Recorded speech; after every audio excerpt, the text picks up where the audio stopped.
And that wasn't all. I haven't told you yet that Scotland was involved in all this, because the Scots never missed an opportunity to invade England and cause trouble if they thought England was in trouble. So there was an invasion from Scotland. There was an invasion too from one of Harold's brothers.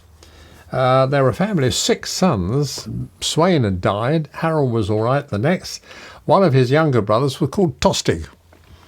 And Tostig had been made Earl of Northumbria, made a mess of it. Harold sacked him, and Tostig spent the rest of his life swearing vengeance and threatening to invade with whoever he could persuade to give him an army and a fleet. So Tostig was going to invade as well. And Tostig finished up first with Scotland and then with the King of Norway. Tostig was a nuisance. A thoroughly nasty piece of work too. So we had Fulford, we had Stamford Bridge, we had Hastings.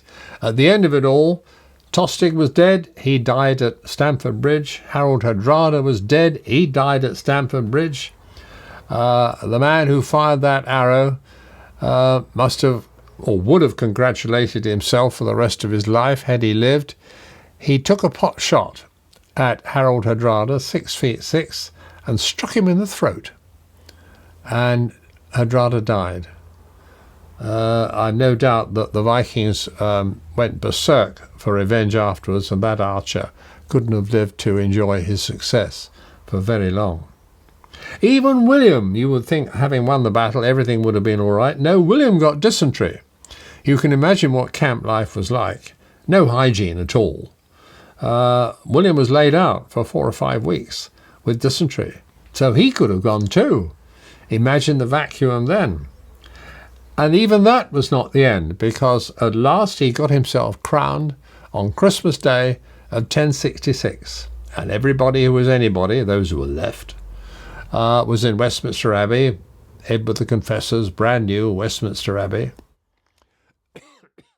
When it got to the stage where they had to ask the crowd whether they approved of King William, so they all were going to shout, "Long live King William," they did. They let rip with an enormous shout.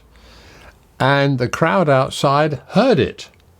And the Norman troops guarding the streets heard it. And they thought there was a riot. They thought everything had gone wrong. So they dashed round all the houses round about the abbey and burning them down.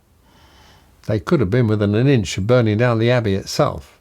They say even William was shaken by what had happened. The chronicler refers to the fact that William's knuckles whitened as he held on to the arms of the coronation throne. But, all right, it turned out to be a false alarm. But it was a very close call once again.